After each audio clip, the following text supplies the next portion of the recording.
Yes, people, yes, people, yes, people. Welcome to the first episode of the We Talk Football podcast, the weekly podcast where me and my friend Kwaku, one of my oldest friends, a guy that I grew up with, we put our football debates onto video so you guys can laugh at us. Now, for 20 years, I want to say, me and you have been debating football? Yeah. At least that? Yeah, about 20, a couple of decades. Yeah. I mean, I've grown up listening to this guy say all sorts of nonsense, all sorts of foolishness, all these predictions that, I never have any sort of evidence at the end of the season to say, remember when you said this and how stupid it was? But now, that's all changing, Kwaku. All right, well, I'll pull you up on a couple of those things, but so this is basically us putting our thoughts on record, just so we've got a reference point. So when it comes to the end of the season, and I am again correcting my predictions, you can go back and look at that and validate me as a football fan. Oh, good to hear. So it actually leads in perfectly to what we're doing in our first episode. Now, the first episode is our top six prediction. So we're going with the top six of the Premier League, I should say. Then we're going with the relegated sides. We're going with player of the season, and then who we think will get the golden boot. So yeah. Nice little prediction video, especially as the season's starting today. Season's actually starting in 45 minutes. In 45 minutes, We've got to get this out pretty quickly. We're going to quite fine. But yeah, that's great. So, as I said, should we start with our top six? So I'll go first. Okay. Because we need some reality, a dose of reality before we go into your far-fetched predictions. So I'll tell you what. Let's go. We both come in with our sixth place, yeah? Or do you want to go 6-1? Okay, so yeah, I go, you go, I go, you go, I go. Yeah, fine, let's do that. Okay, cool. So in sixth place, yeah, I've got Arsenal. I don't know. I feel like I might be hating a little bit. Like I do kind of reluctantly believe in the Mikel Arteta project. I do think he is the right man to take Arsenal into the right direction, but I just don't think that he's going to be backed as much as he should be. In order to make the team a success this season. So I think Arsenal finishing sixth. They made a couple of decent signings, to be fair. They've signed Gabriel on the permanent. They've signed Mari. They've signed Willian on the free, paying them fuckloads of money. They've got Saliba coming in as well. Signed him last year. Yeah, I'm just... could go either way. It could go either way with Arsenal. Again, top six is... Well, I think there's like three teams in the top six where it could be like a massive like toss-up. But I do see Arsenal finishing sixth. Well, I think the most important signing could be, Aubameyang signing that contract extension. It hasn't happened yet, but... Yeah, but the thing about Aubameyang, like signing this new contract, it's got like shades of RVP to me. So like RVP in his prime at Arsenal when he was winning PFA Player of the Year, like carrying that Arsenal team. And fair enough, they'll finish in the top four, but I just feel like he's going to be carrying the burden this season. I don't think he's going to be able to lift them any higher than sixth this year. Who have you got? I mean, that's fair. I mean, I should say that my top six are really subject to change, I'd say. No. This is concrete. This is concrete. I mean, it's concrete, but the thing is, like, where the transfer window hasn't closed yet, I think there could be slight changes in this. I would say that my fifth and sixth I could interchange. Mate, them. You're bottling it already. What are you talking about? You're bottling it already. Okay, so I've got Spurs at sixth. Okay, right. I've got Spurs at sixth. Now, I think it's bold to say that. Mourinho was with his first full season in charge, saying that Spurs won't finish in top four. I think that's quite a bold thing to say because Mourinho, what does Mourinho do? Go and pat yourself on the back. It's yeah, not a bold thing to say, is it? Mourinho does finish fourth a lot of time, but at the same time, I don't think they've necessarily addressed some of the things that they needed to. I think they're desperate for a second striker for Kane, and I think whether you like it or not, as an England fan with my England hat on, I think Harry Kane's an amazing player, but over the last 2 seasons now, he's been injured for quite a lot. His goal return's still ridiculous. He's still really good. You could argue he's probably the best striker in the Prem. Yeah. But at the same time, when he's not playing every game or when Spurs have to rely on Son or someone else, they're not as effective. They're not as good. And especially under Mourinho when he plays that defensive style anyway. So, well, that's the thing about like Spurs. Like they've been crying out for a second striker ever since they let Llorente go. Like they've been playing makeshift forwards in terms of Son, in terms of Lucas, and I just think like I was surprised to see Callum Wilson not linked with Spurs. I was surprised to see Newcastle pick him up pretty stress free. So like I actually agree with you in terms of like they will miss out on top four, and that's why I've actually got them in fifth. Yeah. They've signed Højbjerg, they've signed Doherty, they've signed Joe Hart on the free. But again, I don't think that's enough to kind of catapult them into the top four. Although I do have like a funny feeling that they will pick up a trophy, whether it be the League Cup or whether it be the FA Cup or Europa League. I can't see him winning a trophy. I'll be completely honest, but that's what I'm saying. I mean, I can't see him getting top four either because I think the top four this year is so strong. I think personally, I think the signing of Doherty from Wolves, I think that's an amazing signing. Personally, I think they were crying out for a right back. I think Serge Aurier, there's been question marks over him for a little while now. I think he's a bit of a head loss. Yeah, I think some of the Spurs fans like him, some don't, but I think he's got a mistake in him. And does Mourinho really trust him? Who knows? So I think the fact that they're bringing in Doherty, who's been, it's been unbelievable for Wolves, even when they're in the Championship and coming up into the Prem. I think he's been a solid signing. Well, with the thing as well, like the players they signed, Højbjerg and Doherty, they're both like the profile, like the Mourinho profile player in terms of Prem proven as well. Prem proven, like 28, 25, like they're in their prime. Like Mourinho doesn't ever really go for players that are over the hill or are youngsters coming through. So I feel like they fit the Mourinho profile perfectly. Yeah, and that's why I do feel they'll pick up a trophy. But top four, I think, would just be a little bit a bridge too far for them this season. No, I agree. And Højbjerg's an interesting one because when he was at Bayern Munich a few seasons ago, he was really being talked up as this amazing talent, and he's come to Southampton. He's done well there. You wouldn't say he's overwhelmed, or overachieved, I should say. But he's been a solid Premier League performer. You could say he's been their best midfielder. When he goes into a better team like Spurs, he's Prem proven. He could strengthen them. And when Spurs need an engine, when they haven't got Sissoko or something like that driving their team, or that's the thing with Spurs as well. I feel like they're an interesting one because it's what are they going to do with Ndombele? Because in terms of talent, he's got it all there. But I speak to a couple of mates who are Spurs fans, and it's like mentally, he's not checked in. Yeah, Mourinho don't like him, does he? Mourinho don't fuck with him, so we'll see about that. But I've got in fourth place the fifth when he's fifth. No, fifth is Spurs, isn't it? No, we did sixth. My fifth, my sixth is Spurs. Your sixth was Arsenal, so I need fifth now. So it's funny you say that. Fifth, I've put Arsenal in fifth. Yeah. Have you put Spurs in fifth for you as well? Yeah. Spurs are fifth for me. That's what I was touching on before. Spurs fifth for me just because of the points you touched on, as well as the fact that I just think they're bottle jobs. So that's what I'm saying. So we've opposed each other. So I went with Arsenal sixth, and then I've put Spurs sixth, and then Arsenal fifth. Getting nervous. You know what he's got in this top. This is the thing, mate. Mind games. Trust me, I'm in his head already. You know what I mean? He's like, he's got Bournemouth with the Premier League. They're in the Championship. Honestly. So what? Who got fourth then, or who got fifth? Sorry. No, Arsenal. Let me talk about Arsenal. So Arsenal. Let me just preface this. I don't think Arsenal are a big club anymore. I don't. I've said this. Yeah. To be fair, we had this conversation. You dropped it in the group chat. Like, are Arsenal a big club anymore? And I still reluctantly believe they are a big club just because of the size of the stadium. The revenue you generate, they are still a massive. In terms of footballing ability, right? Yeah. I think in terms of their financial power, I think big club. They're one of the biggest clubs in the world. Definitely one of the biggest clubs in England. But I think in terms of they've been out of the Champions League for 4 or 5 years now. I think 3-4 years. Yeah, exactly. Like I don't think Arsenal are a big club anymore. I don't. What I would say though, Okay. What makes a big club for you? Like, what is it? I think a big club attracts the best players. Yeah. And plays the best football, gets the best results. Like even let's put it this way, right? Man United have had a period of best part 10 years now when they've been all over the place. But even when they're all over the place, they're still bringing in Paul Pogba. They're still bringing in world class players. Man United are a big club, regardless of them finishing where they were. I know, obviously, they haven't performed amazingly, but as I'm saying, when you can still bring in those big players, look at Barcelona. Barcelona, they're all over the place at the moment, right? Yeah. But they can still, they're still linked with they're still linked in they're linked with these amazing players like Man United. They finished third last year, right?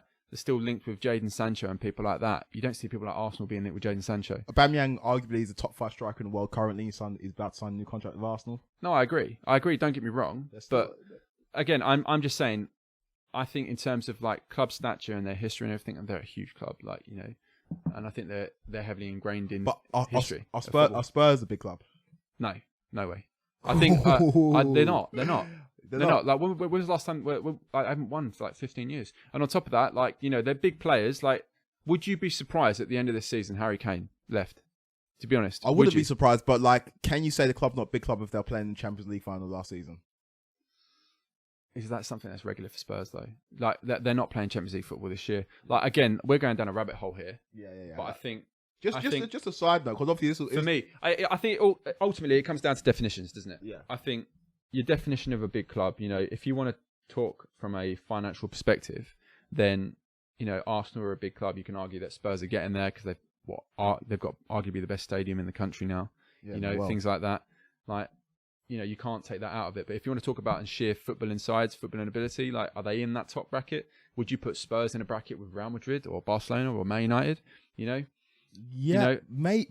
Okay, I mean, it's open for debate, isn't it, I suppose? Yeah. But yeah, I think Arsenal, after the season they had, when Arteta came in, I like Arteta. Yeah. It's a good manager.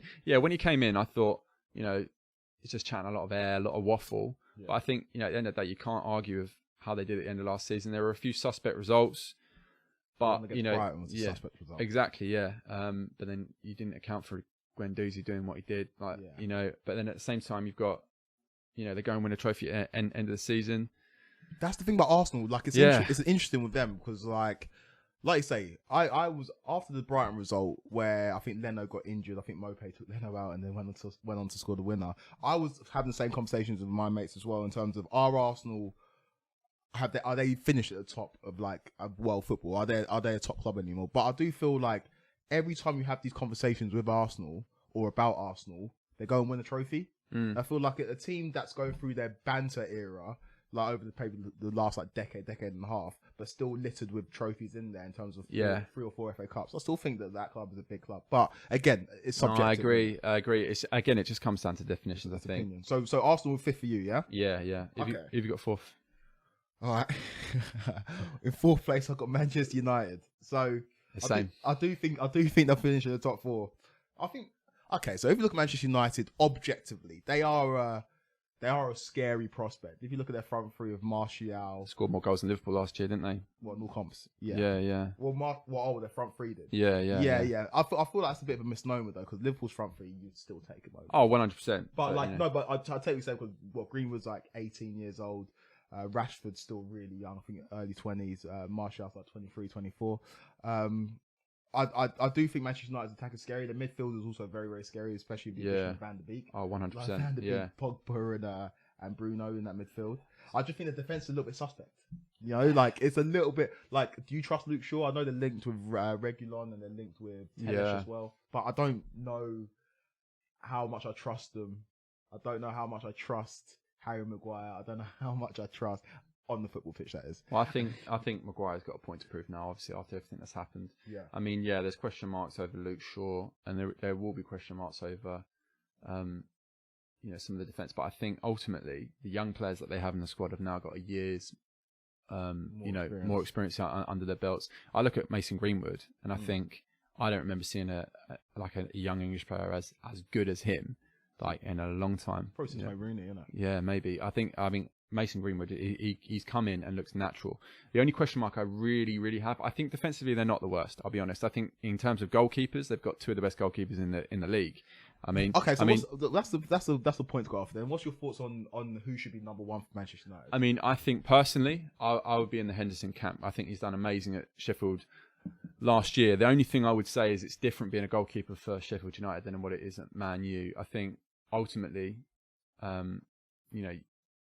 you're going to have less shots at you when you're a Man United keeper, and it's just about your attention span across the game. Can he do that? I think he's a top quality keeper. Why couldn't he? See, I remember having this conversation. I don't know if it was you or with my mate who's a Swansea fan about Fabianski, and he was like, Fabianski's a top keeper, and I agreed with that.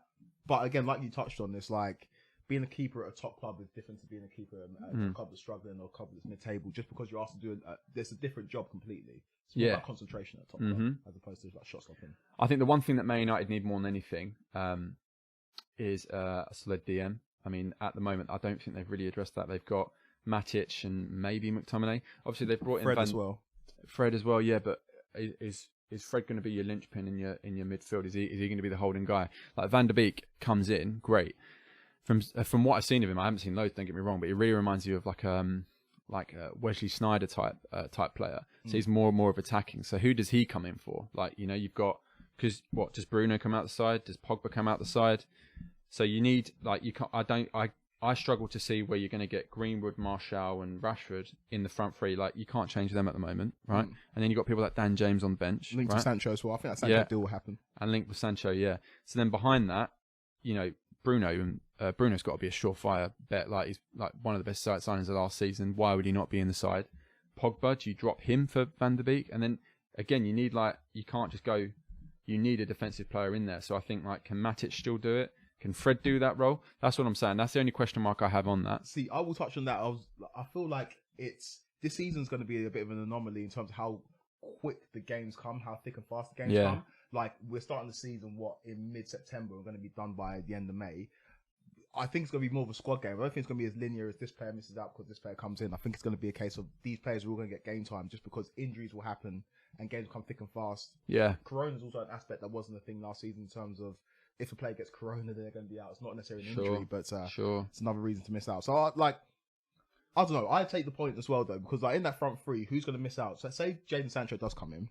Who's missing out of Martial, Greenwood, and Rashford? I think Ollie would probably bring Greenwood outside. You would expect Greenwood to be, because he's you don't want to blood him too early.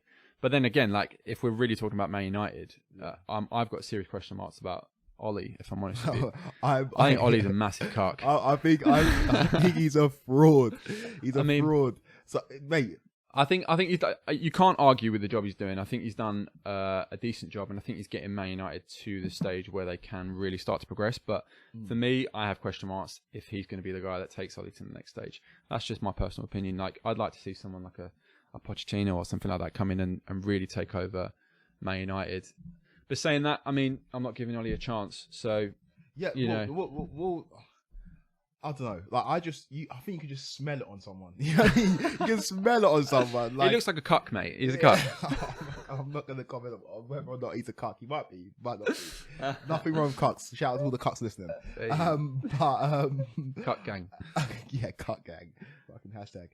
No, but I just feel like you can see it on someone. You know what I mean? You can smell it on Arteta. Even before he won the FA Cup, you can smell that he's a good manager. He's got like, he holds himself the kind of right way. Whereas Ollie, you see it in his eyes, that fucking Frodo looking motherfucker. You're like rabbit in headlights. Yeah, I don't trust him. And I don't know. We'll see how the season goes. They might be amazing. The second half of last season, they were in better form than Liverpool. Yeah, they didn't lose it. Like, Bruno's not lost the league games as playing for Manchester United. So I think it's worth mentioning as well, as I think, like, we haven't gone through the full top four yet, but I think, I think this season more than, especially the last couple of seasons, I think you wouldn't be surprised if any of the top four would challenge for the title. I don't think, like, Man United are going to win the title, but you wouldn't be surprised if they did.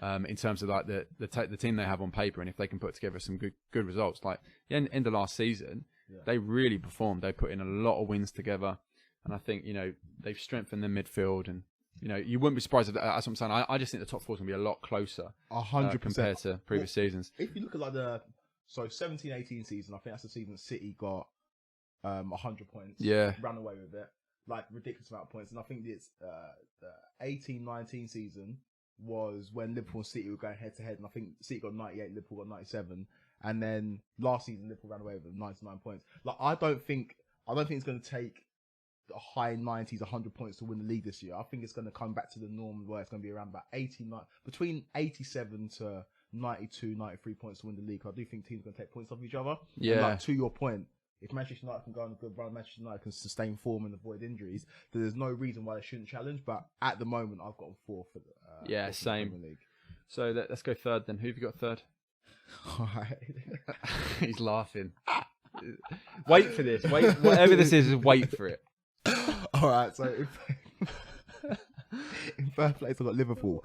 Liverpool. So, all right, hear me out. I'm gonna have all these fucking scousers going in. It's like, all right, so Liverpool, I just think that it's not been close. Like, the way that the pre-season's gone, like, I've never seen a Premier League team go on to win the title with a kind of choppy and ropey pre-season.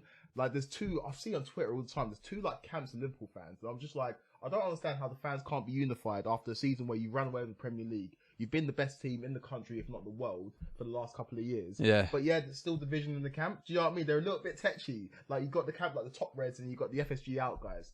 It's just like, yo, like, right now is the time for you to be reveling in your success. And right now, you're kind of a bit tetchy. Like, why can't we spring the money for Thiago? Yeah. Why have we only brought in this unknown, what was that, left back? Wasn't there like Simicast or something? Yeah, I know. From You're talking about. Olympiacos? Yeah. They could still lose Wijnaldum as well. He's been heavily linked. Wijnaldum, Yeah, like, been heavily linked with Barcelona, isn't he? So it's been a bit of a choppy pre-season for them. And don't get me wrong, Liverpool are still a world-class team, and I still think they're going to be in and around it. But personally, I feel like they've been kind of lucky in terms of avoiding massive injuries. Like last season, the only big injury they got was to Alisson, and Henderson got injured midway through the season. And you saw how much they suffered without Henderson. Adrian got the most clean sheets in the league last year. I think that's. I think Pope did. No, was it Pope or Alisson? It was one of them.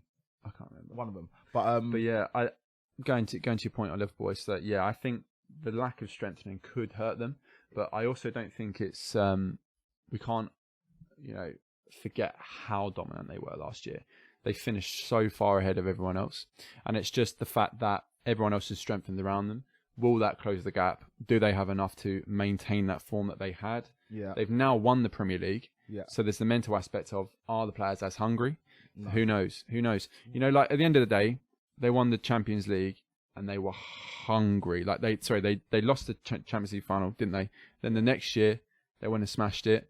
Then they won the Premier League after that. Are the players as hungry? Who knows? They haven't strengthened. They could still lose Wijnaldum. Yeah. I think as well, on the hunger aspect of it, like, you need people to keep you on your toes. And when you don't go and strengthen, like when Salah, Mane and Firmino know that they're guaranteed starters because Origi's like the backup or backup, I feel like the hunger's just naturally gone. Like, say they were to bring in like a Timo Werner, or say they were to have gone in for a Sancho, that just automatically gives you like squad a boost. But I feel like everyone can kind of name Liverpool starting 11. Maybe the midfield's a little bit choppy now that Wijnaldum's like linked with a move away.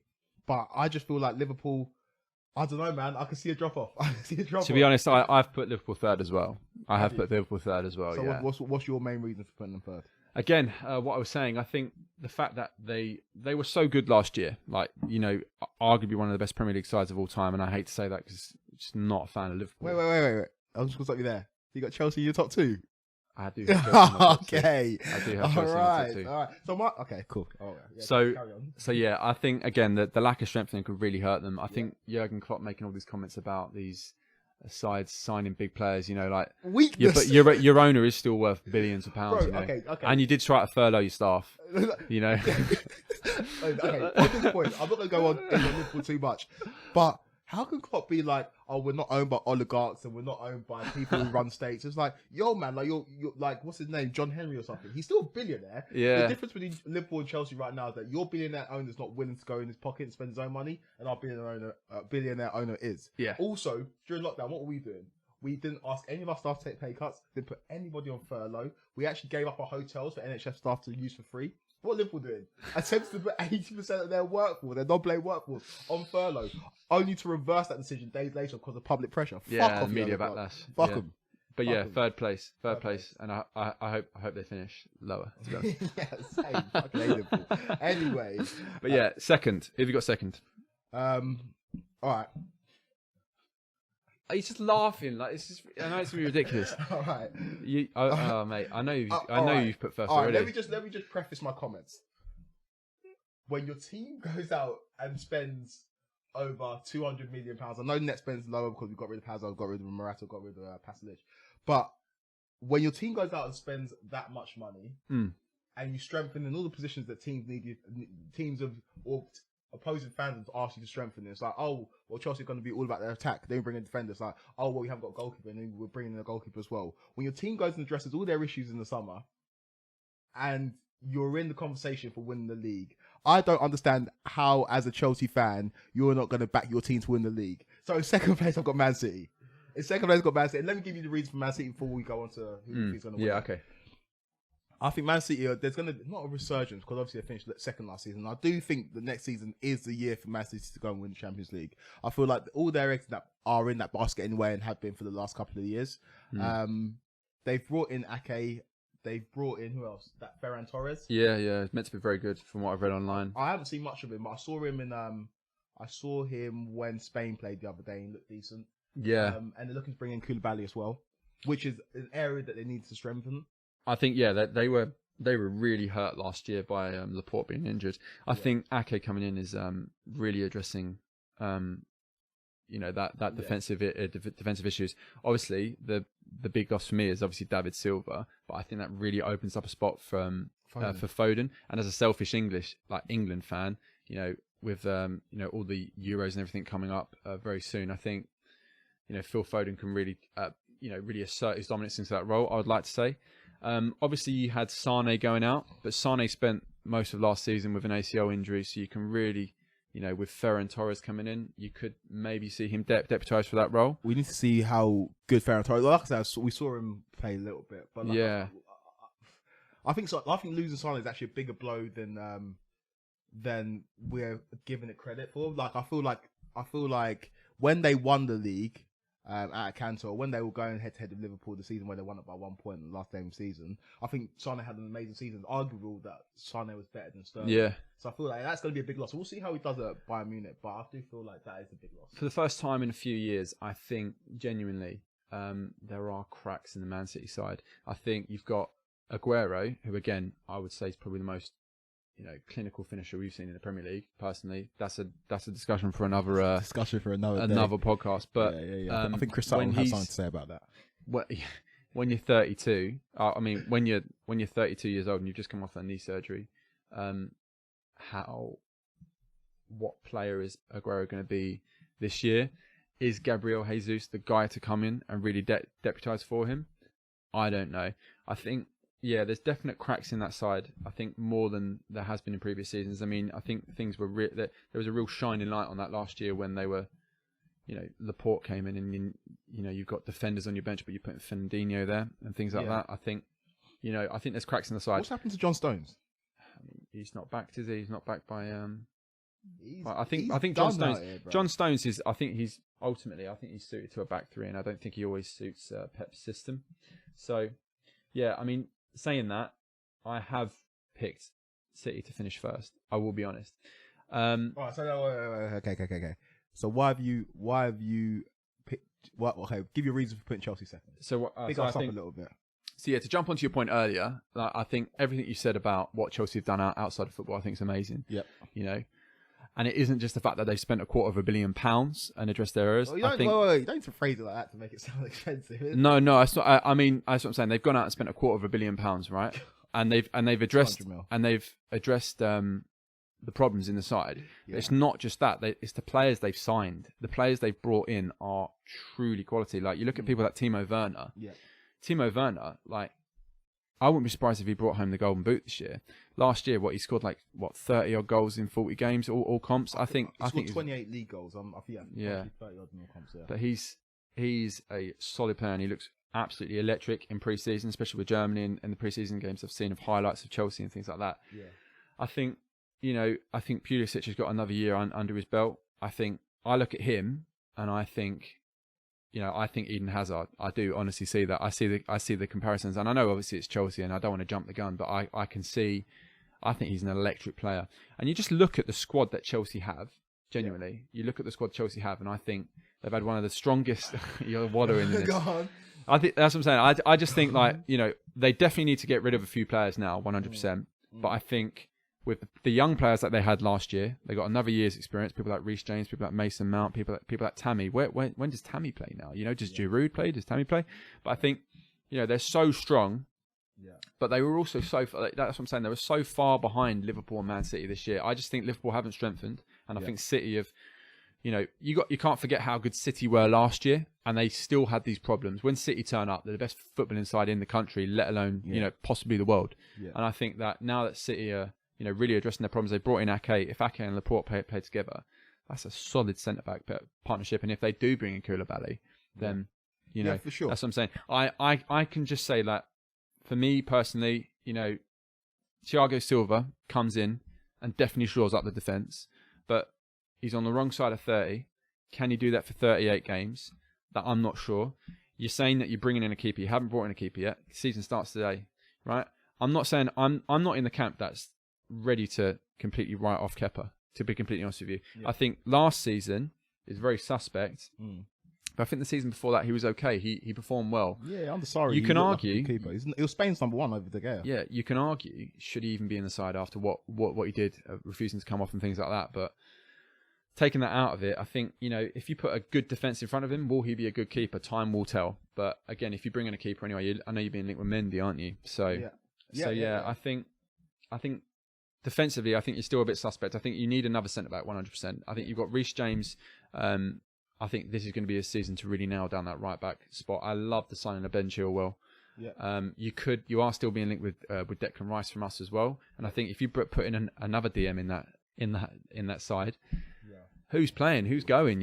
I don't know. But well, okay, all right. I love that. I love the positivity because you never big up Chelsea. So I really, at this point, it's the players you're bringing in. It's an exciting time to be a Chelsea fan, 100%. All right. So should I give you my reasons for why Chelsea are going to win the league? Yeah, do it. Okay. I'm so excited about the season. So we kick off the season on Monday against Brighton.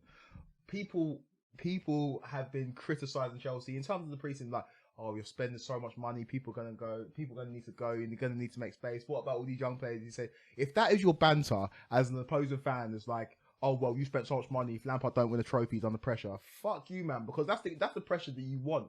Yeah. At the beginning of the season, you want there to be the expectation of you winning a trophy or you challenging for trophies. No, you're right. Yeah. We're Mendy's pending. Thiago Silva's been brought in. Ben Chilwell's been brought in. Malang Sarr's been brought in. Maybe to be loaned out, but still. He's on loan already, isn't he? I think. No, he's not. He's not on loan yet. Oh, right, okay. Malang Sarr's been brought in. Kai Havertz's been brought in. Hakim Ziyech's been brought in. Timo Werner's been brought in. We've addressed so many issues. Add on top of that, a Christian Pulisic who's now going to be fit for the beginning of the season. Add on top of that, young, hungry English players who are going to be fighting for their place in the team, and that's how you make diamonds. Diamonds are made under pressure, and that's like people say, oh, what about Mason Mount? Well, Kai Havertz coming in, he occupies a lot of places on the pitch that Mason Mount takes up. That's when Lampard was at Chelsea and he was in his pomp. We were constantly bringing in centre midfielders, whether it be Ballack, whether it be Essien, whether it be Deco, and you fight for your place. Same as when Drogba was a striker at Chelsea. We're still bringing in Shevchenko. We're still bringing in Crespo. Yeah. We're still bringing in Fernando Torres. So like, competition's good in the team, and that's the reason why I said Liverpool are going to struggle a little bit, because there is no competition in that team. But I just feel like this season's not going to be a normal one, and of course we need to offload players. Yeah. We've got a massive squad. We need to trim that a little bit. Maybe Jorginho needs to go. Maybe Barkley needs to go. Maybe Emerson or Alonso needs to go. Do you keep Giroud? Giroud's actually linked with the reports that came out 2 days ago that he had agreed personal terms with Juve, but I think that's bullshit. I think we do keep Giroud, so our striking options would be, because Batshuayi's gone out on loan to Crystal Palace, which I think is a good loan. Again, the way we conduct the business has been perfect. So Tomori's linked to a loan move to Everton. I'm not too sure if that's going to go through or not. Ampadu's gone out on loan to Sheffield United. Like the way it seems like there's perfect synergy with Petr Cech, with Marina, with Frank Lampard, with Jody Morris. It just seems that everything's working perfectly. Yeah. And like I said before, I don't think the league's going to be one with a team accumulating 98, 100 points. I feel like it's going to come back down a little bit to the mean. I think it's going to be 89, 90, 91, 92 points are going to win the league. Yeah. So I do think teams are going to take points off each other. And I just feel like, as a Chelsea fan, I've obviously got my rose-tinted glasses on, and I do have a bias, but I do think that we're going to win it. I do think we're going to win the league. I mean, yeah, like you're not. I don't think you're completely off your head to think that. I mean, you look at the side that all the players you were just saying. Like the one thing I would say is that is a lot of new players. Yeah. How do you fit them all in? Yeah. Can you fit them all in at the same time? Yeah. Will they all gel together? There's always those question marks. That's what I agree with you with. Like the assimilation in terms of getting players accustomed to playing with each other. That is definitely gonna be something that we're gonna have to watch and monitor closely, especially because like some of the signings aren't even in yet in terms of Mendy. And Ziyech is in for the next couple of weeks. But I think Werner. I'm fully in the camp that I think Werner will hit the ground running. I mean, as a preface to what we're going to talk about later, he's in my fantasy league and everyone else's fantasy league for the season. Do you know what I mean? 50% of players. Yeah, but Bundesliga players tend to come into the Premier League and perform quite well. Yeah, and I think he's definitely going to be in that camp. I think he's just such a clinical striker. I love seeing him play. I loved watching Leipzig. Yeah. I suppose that's kind of like a natural lead on to, we can talk about Golden Boots. Golden boots, yeah. So I've actually put.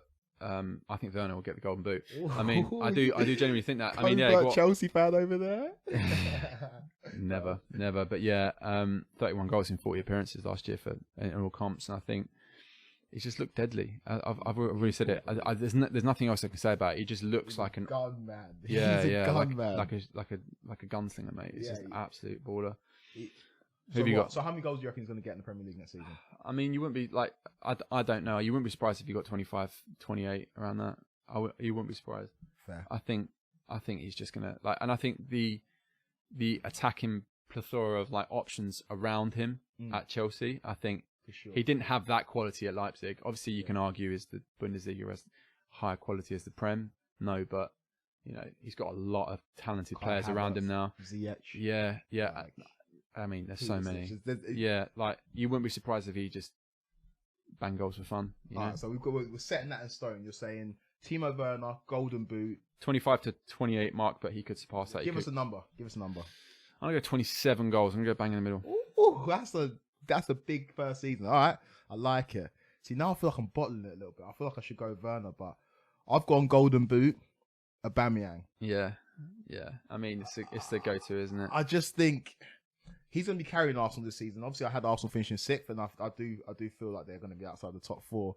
But in terms of Premier League strikers, in terms of players in their pomp, in terms of players consistently scoring goals year after year after year, and important goals as well. So clinical. Think about the goals he scored, like the FA Cup semi-final against City and then the final against Chelsea. Like he's important goals, and also he's going to be carrying the burden for Arsenal. I know they've got Lacazette there. I know Martinelli's still about. They've got, and Eddie Nketiah's had a good pre-season and good.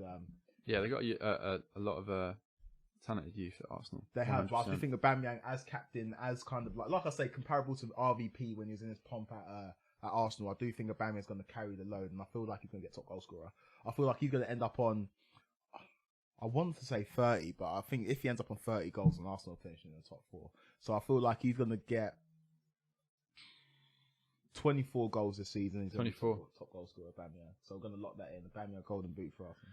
So you got Aubameyang with 24, and I've got Werner with 27. I've really backed Werner there. Yeah. Should we go with our relegated sides, and then we'll do Player of the Year? Go on. So who have we got finishing bottom of the Premier League? I'll go first this time. Yeah. Well, to be fair, you go first. I'm putting them in order. I've just got 3 relegated sides, so you go. Okay. Well, I've put them as the team that I think is going to finish dead bottom of the Premier League. I've got 2 of the new sides that have been promoted. I think they're actually going to go down because I don't think they've done enough. I've got bottom of the Prem. I think is going to be West Brom. Yep. Now, I love Slaven Bilic. Any West Ham fan, West Ham till I die. Any West Ham fan is going to love Slaven. Even how it ended in the end. Obviously, it ended quite sourly, but I don't think When does it not end sour with West Ham? When's it ever ended gracefully? Don't even get me started on West Ham at the moment, right? But yeah, obviously they bought Grady off us, Grady and Diangana, tore up the Championship last season. He was just like, clips of him all the time. I don't know if you've seen the clip of him like flicking balls over people's heads and stuff like that in the Championship. Ultimately, I don't think West Brom have strengthened enough, and I don't think they have enough Prem quality. Yeah. And I think ultimately that will harm them. I don't think they've got enough proven talent in the squad, and I think it's so hard. Like you look at people like Norwich that came up last year. They played this expansive football and tried doing it in the Premier League and got absolutely battered. Yeah. I just can't see West Brom doing very well. See, well, I'm looking at the West Brom players they've brought in. They've brought in, Diangana. Yeah, Diangana. Yeah. He was the one that Noble's tweeting about, wasn't it? Yeah. So he's a baller. Yeah, absolute baller. I think I'll go into that on when I talk about West Ham. But yeah, he was very promising. Very promising. Yeah. Mateus Pereira they brought in. He's a right winger for Sporting. And I've no idea who any of these players are. So okay, you got West Brom finishing bottom. You got 19th. Fulham. I've got Fulham. I think Fulham can go either way. I think haven't really strengthened too much. They brought in Lamina from Southampton. I think it's a good signing. Yeah. They brought in Knockaert like a transfer. But I think Knockaert's perpetually been a Championship level / very low level Premier League player. He's always like baller at Brighton. I mean, he's like, how many teams has he played for that have got promoted? I think 10 mil.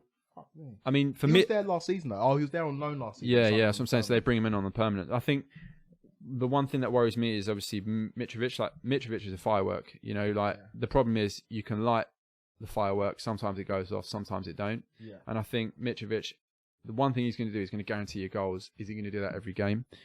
He hasn't played in the Premier League for a few seasons. I do think he'll do well, and I can't see him being at Fulham past the end of this season, regardless of where they finish. Cause I think he's a decent striker. He's done well in the Championship. He was the top scorer in the Championship last year. But I think there's a lot of pressure on Mitrovic to perform every week, and I think, is he going to score enough goals to keep Fulham afloat? I don't think so personally. Fair. I'm literally looking. I'm on transfer market, so I'm just looking at the players they brought in. I might have to change some of my predictions, man. They brought in some ballers. They brought in Alfonso Ariola. Good keeper, PSG. Yep. He was back up to Courtois last season at Real Madrid on loan. They brought in Lamina, who's baller. Ola Aina, who's decent, ex-Chelsea boy. Harrison Reed, decent. Knocker. Yeah, fair enough. I suppose, again, it's a gelling thing, and we've seen teams before, like Villa, for example, last season spent so much money and almost went down. Like if it weren't for that dodgy VAR decision, dodgy goal line decision, they would have gone down last season. And I'd be happy for, don't get me wrong, I'd be happy for West Brom to do well, and I'd be happy for Fulham to do well because love Scotty Parker. Yeah, Scott Parker, ex West Ham, legend, you could argue. Yeah. So yeah, I'd love to see him. Chelsea legend. Mate, he ruined his career. That's all Chelsea did, ruined his career. But yeah, you could argue that I could see them doing better, but I just don't think they're strengthened enough. Yeah. And in my final relegation spot, I've actually put West Ham. Oh, West Ham. Traitor. I'm out here. Wait. I'm out here calling my team to win the league, and you're out here getting... Mate, the difference is, the disparity in being a West Ham relegated. Fan, the disparity in being a West Ham fan and a Chelsea fan this season has never been larger. I think West Ham at the moment, I'm 28 years old. I'm 28 years old, right? This is the first time that I'm not going into a season, genuinely in my life, that I can recall, where I'm going into a season and feeling blindly optimistic. Every season, I always think, you know what, we can probably finish top 10. I think the club at the moment is an absolute circus. I think the fact that we've sold Diangana, right, to West Brom, arguably someone who is on our level at the moment, because let's be honest, since we've gone into the London Stadium, we haven't been a top half side. We've struggled perpetually, struggled constantly. I think our best goal difference season, right, was in our last season at Upton Park, right? We finished 7th that season. Oh, right? That was a 6th season. We had Payet. Don't get me wrong, he carried us and was arguably our most talented player ever, right? But that's what I'm saying. That season was the last season we finished. More times than Di Canio? Different eras, mate. Don't make me compare. Yeah, no, just look, mate. When you're a West Ham fan, you latch onto any decent player. I remember you telling me that Lanzini was world class. Lanzini, anyway, don't even get me started on Lanzini. So apparently, sources inside the club are saying the reason that we sold Diangana is because there's sources that suggest that we needed to pay off the rest of the Haller transfer. We owed 18 million on the Haller transfer to Frankfurt last year. Yeah. So you can see where that's gone. Apparently, we did try to offload Felipe Anderson and Lanzini, but I don't think there were any offers at the time. So I think, in terms of saleable assets, I think Diangana was one of the assets, and I think ultimately he's been offloaded to bring it, to pay that last instalment. Obviously, there's been no communication from the club, and you can completely understand that, because if they come and put the cards on the table, I think they lose a lot of power in the transfer market in terms of things like that. So you can understand why they're keeping things secretive. It's just a bit of a kick in the teeth. The owners are a bit of a mess, though. The Dildo brothers, they're just mate. I think ultimately, when we moved into the London Stadium, as I said, we haven't done well. But I think okay, let's look at the results in London Stadium. 11th first season there, 13th second season, 10th in 18-19. Was that Moisey? Yeah, I think so. Yeah, and 16th last season. Yeah, I think. No, that might have been Pellegrini. Might have been Pellegrini, actually, mate. Why did they sack Pellegrini if he finished 10th? But the thing is, with West Ham, I feel like obviously when we went into the London Stadium, there was divisions in the club, right? Yeah. Especially in the fan base. And I Yeah. think you're going to always have that whenever you go into any sort of stadium. And I think a portion of the fans didn't want it to happen. It's not a football stadium. No, and I think the vast majority of West Ham fans understood they didn't want to do it, but they understood the need to do it and the necessity behind it as a financial prospect. Mm-hmm. There's talk that there's clauses that we could actually potentially own the stadium in a few seasons, and then when we do that, we can look at starting to remove the running track. Let's not forget that the Etihad, the Man City Stadium, when they got that, it was for the Commonwealth Games. Yeah. That had a running track, and it wasn't until they got that and they removed it out. And now, the Etihad's a great stadium. It's always empty, perpetually empty. Yeah, but and also lack of atmosphere. I mean, how many times can you play Blue Moon through the tannoys and that? Yeah, expect the crowd to get going. But still, I think the worst thing about West Ham for me is I can see them getting relegated, and we haven't strengthened. We could still lose Rice. We're being linked with people like Tarkowski, and I think if Tarkowski came in, it would definitely be our best defender. Why would he leave Burnley to come to? Well, he said that he wants to make the England side, and he feels like he's not going to make the England side. Nick Pope's in the squad, so I don't know. But at the same time, it's just West Ham through and through. You get Burnley saying, 50 million's the buyout, and then we offer 20. It's just like a phantom bid. Like we offer these bids knowing that they're going to be declined. To be fair, on reflection, I actually do understand Tarkowski move, because the thing is with West Ham, and this is what we always used to talk about. They've got a law. It's like if a foreign owner was to come over and it's got brand recognition, the claret and blue in a big stadium that you can kind of renovate and kind of take running track out, and make into a proper stadium. It's like, why haven't foreign investors come and made a massive offer to Gold and Sullivan for the club? Yeah, there's something must be poisonous or toxic within the club, because there's a project there. I don't think when Gold and Sullivan took the stadium, they also signed an agreement where they can't actually sell the club for a few years. I think it's about a 5-year period, something like that. Really? Yeah, I think if they sell the club before that, forgive me, I don't actually know the time frame, but I think if they sell the club before that, there is a penalty in doing so. And I think that would potentially undermine them selling the club in the first place, I think, in a few years you could see them getting rid of the club, but I think for now it's just tiding over until that is the day. I think it's been like a tumultuous relationship with the owners. I think it's been a very up and down, but you just look at our expenditure in wing backs alone in the last 5 years. It's just ridiculous. We've spent barely anything. And look at football nowadays. Football is governed by the wing backs in most sides. Well, they're an important outlet for it. Yeah. So you've got West Ham going down. You've got them. I do, and you've only got to look at the players that we've lost as well. When you have young academy prospects like Ngakia at the end of last season choosing to leave the club, not sign an extension, and then go and sign him for Watford. A relegated side. It's that's a slap in the face. You get Dean Garner, who's gone out. He's done well in the Championship. You expect him to come back and then be given a chance, and then when your club captain, you can argue whether he should have said that behind closed doors, but clearly he's got the support of the squad when he's doing that. And he's coming out the tweet. Declan Rice came out. You've got Jack Wilshere coming out and saying, go to a club that respects you. Jack Wilshere, I've got a problem with Jack Wilshere saying it.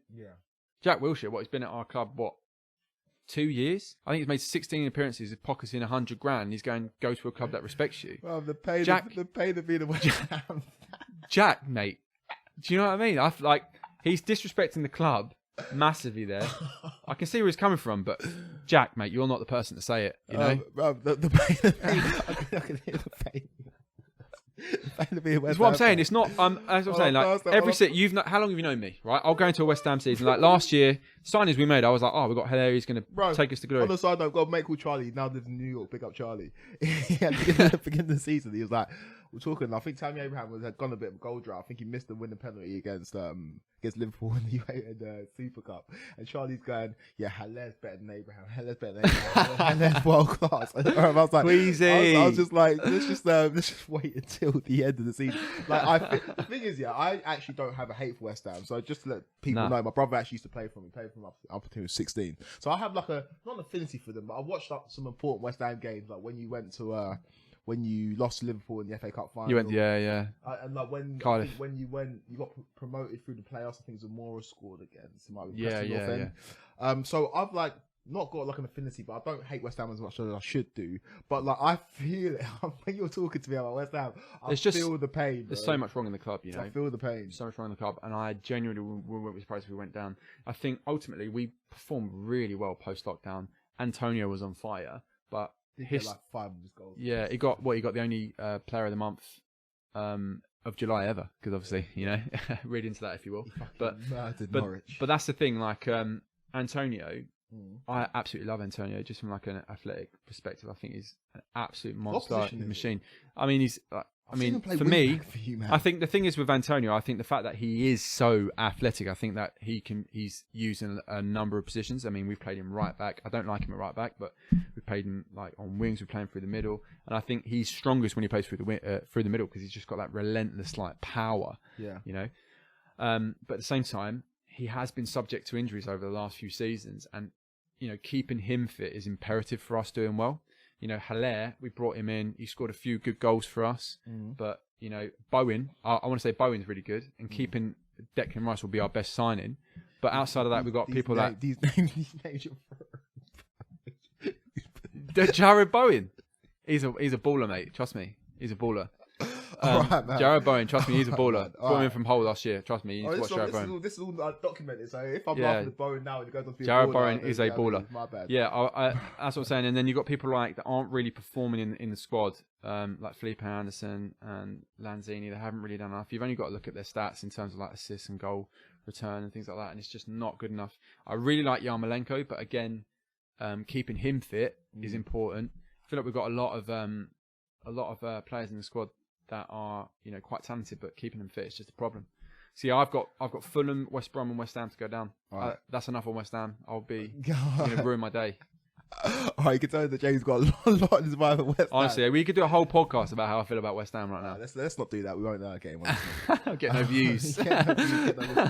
All right, cool. So like player of the year. No, bro, I haven't said my relegated. Oh, sorry. Yeah. Jesus Christ, this is a Jamie podcast. All right. Welcome. All right. So, in no particular order, I'm not going to go in as much depth as Jamie because I haven't picked my team to go down, so I haven't got much to say about these clubs. Similar to you, I've got Fulham going down. I hope that Fulham don't go down. I actually do like Scott Parker, and although I did want Brentford to win that playoff final, I am happy for Scott Parker that he's now Premier League manager. It's good to see that generation of players going into management, whether it be Parker, whether it be Lampard. So yeah, I've got Fulham going down, unfortunately. Like you say, similar points to yourself. Mitrovic I think he's a championship player, and I think that's the same with Knockout as well. I don't foresee them being better than 3 other clubs in the Premier League. So I feel like Fulham are going down. Yeah, it's fair. Same with West Brom. I don't really like Slaven Bilic that much, but like. Again, I didn't watch much of West Brom last season. I'm not going to pretend I know too much about West Brom now. Look to the signings they made. Let's have a look. Dean Garner's obviously. So the main one. Dean Garner, Pereira. I don't know the others. So yeah, I've got West Brom going down. Pereira played for him last year.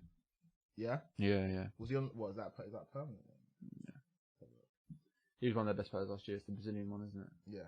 Yeah. All right, cool. So Pereira, shout out to Pereira. Hope you get in the podcast actually know who you are. And then who's the last thing I've got going down? I've got Brighton going down. And this one hurts my heart. It hurts my heart because I went to uni in Brighton. I lived there for 4 years, and I should have more of an affinity for them. I really like Graham Potter. I really like some of their players. I'm a big fan of like Lewis Dunk. I like Mopai. Yeah. I like his attitude. I thought Dunk was going to sign for Chelsea. He's a Chelsea fan, isn't he? He's like Hero Sean Terry. Actually, fun fact, me and my mate Willem, he's a Swansea fan, shout out Willem. He lives in Brighton.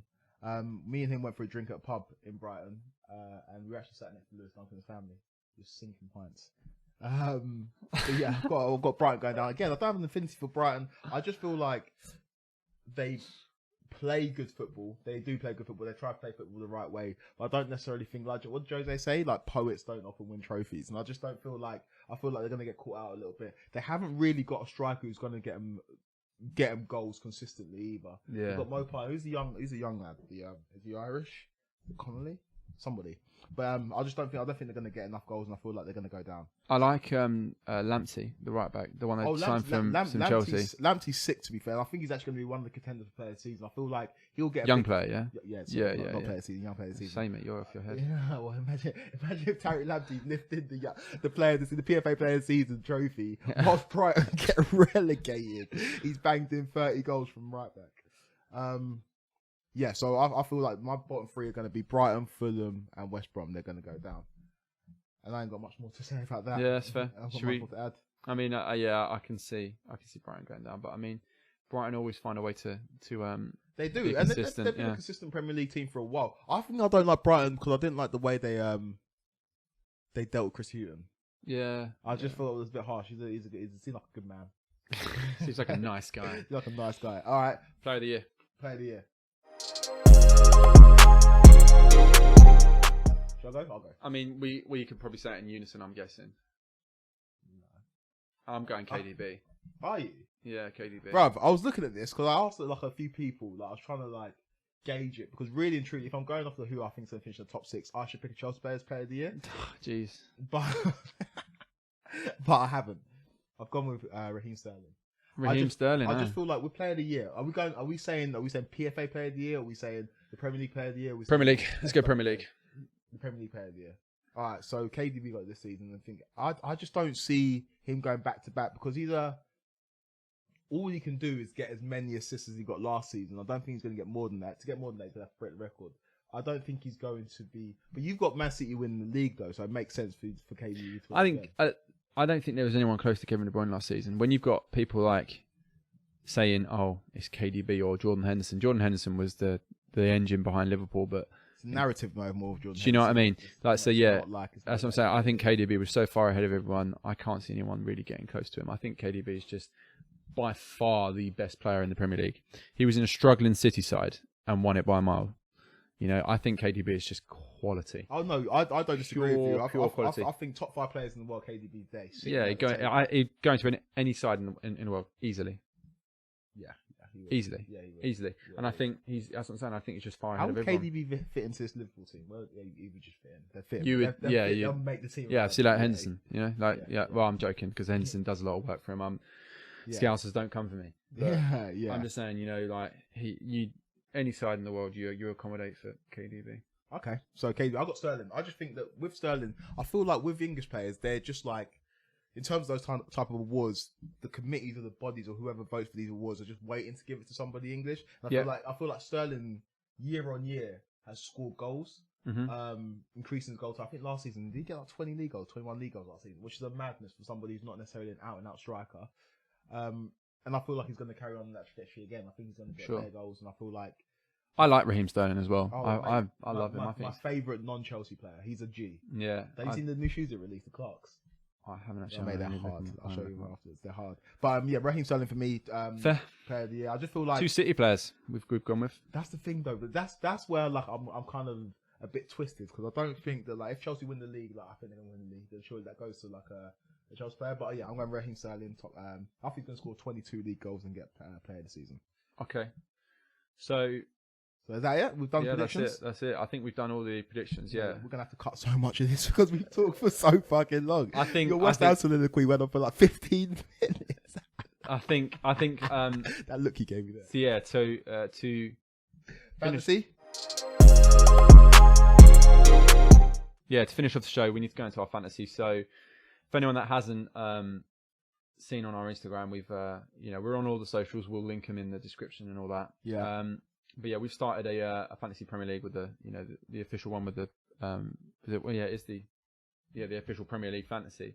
So we've got our own league going. It's we've put the code on there. What's the name of the league? The name of the league. It's We Talk Football. Yeah, We Talk Football. Yeah. So again, if you go onto our Instagram, there is a link there, and there's also a post with a code to join our league. So by all means, join into the league. We're not sure on the prize and everything yet, but I'm sure that's something we'll sort out near the end of the season. There's quite a few people in there. I think we've got about 10 or so people so far, so should be quite good. We just thought we'd run through our teams and possibly be like a brief one, isn't it? Just a brief like rundown. Of teams. Yeah, and possibly make it our like a weekly thing. I think like I feel possibly going through it because I think our team's going to be forever changing. Anyone that plays fantasy league understands that how much it changes. So I'll just run through my team. So I've gone for Ryan from Brighton at first. I think in fantasy league, I think it's so important not to just account for clean sheets. I think actually keepers that are going to make saves. I think Ryan last year was one of the most selected keepers in the league, and I think he's very cheap, and I can save a bit of money there and spread it more, in more valuable areas of the team. I've gone with a back three of Alexander-Arnold. I think anyone that doesn't have Alexander-Arnold in their team is, smoking something. I think, and then I must be smoking that good stuff at the end of my team. I've got Kieran Tierney. Yeah. And then I don't know his first name, but Vinagre from Wolves. I think a lot of people have gone with Vinagre because obviously you can play left or right. Yeah. Wing back, and obviously with Wolves having Johnny injured and Doherty going, he's pretty much going to be playing quite a lot, and he's very cheap. With my midfield, I've gone with a 5. So I'm actually really happy with this midfield.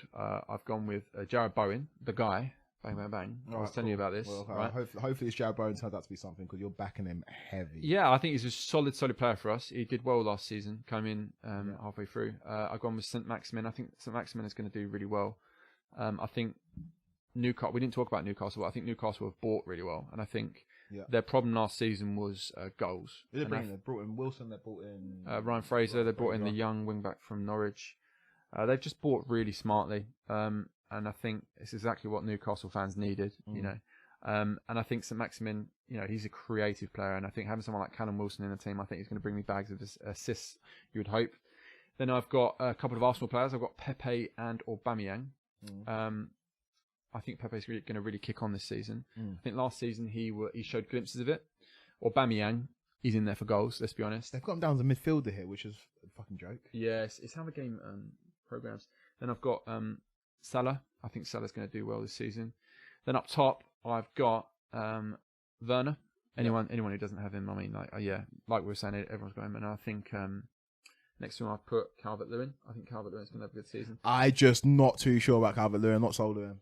No, I understand what you're saying about. I mean, he had a solid season last year, and I think Everton. If we talk about Everton very, very quickly, Everton have really strengthened their midfield, and they've really injected some creativity in there, and that was much needed. So I think, I can see Calvert-Lewin being, the beneficiary of having players like James Rodriguez behind him. I kind of forgot James Rodriguez as an Everton. I might put him in my team. Fuck.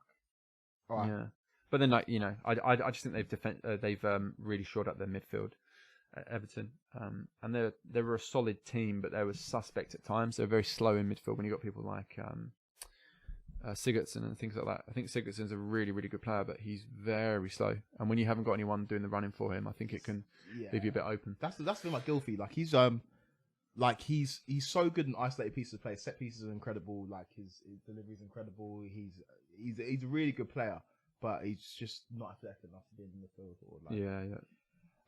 Okay, so let's start lineup. Yeah, run through yours then. Yeah. I'll be super quick. My one, I've got Ramsdale on goal. Obviously, they signed him from Bournemouth. Yeah. And they've got a bit of the first game of the season. I think he should be all right. I've got back three as well. Similar to yourself. I've got Doherty, same as you. I've got Tierney, same as you. I've got Robertson. I think Trent had a few injury issues in pre-season. I know he played for England, but I was talking to my mate and said like he was injured a little bit. So I'm not sure if he's going to be playing. Well, it's a toss-up between them, isn't it? Let's be honest. I think the only reason I've gone with Alexander-Arnold, he's a little bit more expensive, but I think he'll bring me more goals possibly. So yeah, it's a toss-up between the two. Let's be honest. Fair. Then I've got Traore. So I've got midfield 4 of Traore. Yeah. Baller, self-explanatory. He doesn't start enough games. Will he play though? Yeah, so that's what I'm saying. I had him, but I brought him out. He's effective though. He come off the bench. He's effective and does get stats. He gets goals. Like he broke records last season for the most dribbles in games and stuff like that. He's you see that he started oiling up his arms so people couldn't grab on. Baby oil, yeah. You got to do that, mate. That boy's a big boy. His arms are almost as big as yours, mate. I'll take that. Havertz, obviously, baller, wonder kid. Aubameyang, the way it's like drawn up here, Aubameyang's a centre midfield, but got Aubameyang, got St. Maximin as well for similar reasons to yourself, baller, and then now they've got someone who can put the ball in the back of the net, and Callum Wilson, who's going to get bare assists. Yeah. Front three, got Harry Kane, gunman, goes without saying he's going to get you goals. Takes penalties as well, so he's going to get you points. Doesn't score in September though, does he? I thought it was. He doesn't score in August.